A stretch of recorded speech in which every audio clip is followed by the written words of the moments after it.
السلام علیکم، آپ کو ہمارے چینل پر خوش آمدید۔ ملک کی سلامتی سے بڑا کوئی ایجنڈا، کوئی تحریک، کوئی شخصیت نہیں۔ ہمیں اللہ تعالیٰ پر بھروسہ ہے، انشاءاللہ ہم کامیاب ہوں گے۔ متحد ہو کر دہشت گردوں اور تمام سہولت کاروں کو ناکام کریں گے۔ علماء سے درخواست ہے وہ خوارج کے اسلام کے مسخ شدہ تشریح کا پردہ چاک کریں، ایسا کہنا ہے army chief general Asim Munir کا۔ Army chief general Asim Munir نے کہا کہ ہم گورننس کے گیپ کو کب تک افواج پاکستان اور شہداء کے خون سے بھرتے رہیں گے۔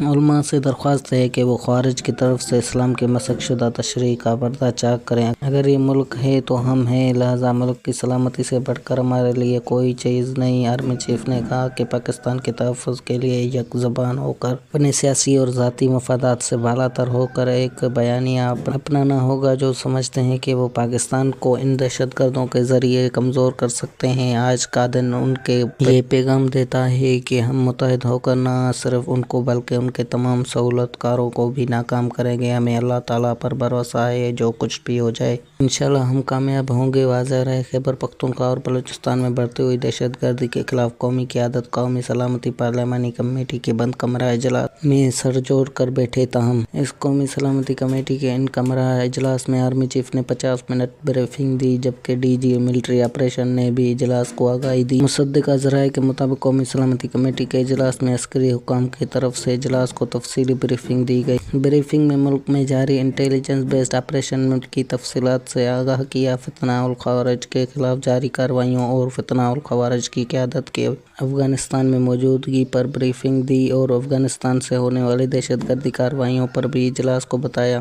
عسکری حکام نے ضم شدہ اضلاع کی سیکورٹی صورتحال پر بھی تفصیلی بریفنگ دی اور بلوچستان میں دہشت گردی کی حالیہ واقعات کے محرکات سے آگاہ کیا۔ پارلیمان کی قومی سلامتی کمیٹی نے دہشت گردوں کے نیٹ ورکس کے خاتمے، ان کی لاجسٹک سپورٹ کے روک تھام اور دہشت گردی و جرائم کے گٹھ جوڑ کو ختم کرنے کے لیے نیشنل ایکشن پلان اور عزم استحکام کی حکمت عملی پر فوری عمل درآمد پر زور دیا ہے۔ گل کو ملک کی سلامتی کی موجودہ صورتحال کا جائزہ لینے کے لیے پارلیمانی کمیٹی برائے قومی سلامتی کا اجلاس اسلام آباد میں منعقد ہوا، جو 6 گھنٹے سے زائد جاری رہا۔ کمیٹی کے اعلامیہ کے مطابق اجلاس میں قومی سلامتی کی پارلیمانی کمیٹی نے ملک میں دہشت گردی کی حالیہ کارروائیوں کی شدید مذمت کی اور ان حملوں کے نتیجے میں متاثرہ خاندان کے ساتھ دلی ہمدردی اور یکجہتی کا اظہار کیا۔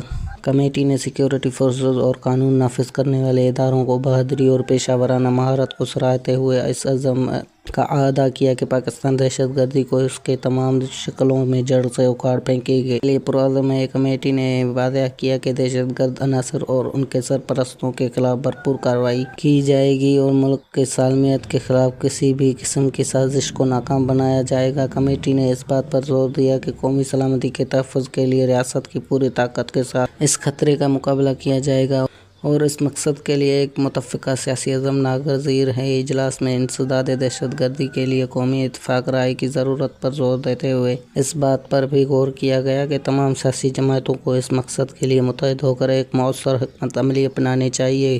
کمیٹی نے دہشت گردوں کے نیٹ ورکس کے خاتمے، ان کی مالی معاونت اور لاجسٹک سپورٹ کے روک تھام کے لیے نیشنل ایکشن پلان اور عزم استحکام حکمت عملی بلا تاخیر عمل درآمد کی ضرورت پر زور دیا۔ اس کے علاوہ اجلاس میں دہشت گرد گروہوں کی جانب سے سوشل میڈیا پلیٹ فارمز کے غلط استعمال پر بھی گہری تشویش کا اظہار کیا گیا۔ کمیٹی نے اس حوالے سے فوری اقدامات کی ضرورت پر زور دیا تاکہ دہشت گرد عناصر پروپیگنڈا پھیلانے، اپنے پیروکار کی بھرتی کرنے اور حملوں کو منظم کرنے سے روکا جا سکے۔ کمیٹی نے فوج، پولیس، فرنٹیئر کانسٹیبل اور انٹیلیجنس ایجنسیوں کی قربانیوں کا اعتراف کرتے ہوئے اس بات پر زور دیا کہ پوری قوم دہشت گردی کے خلاف جنگ میں اپنی افواج اور قانون نافذ کرنے والے اداروں کے ساتھ شانہ بشانہ کھڑی ہے۔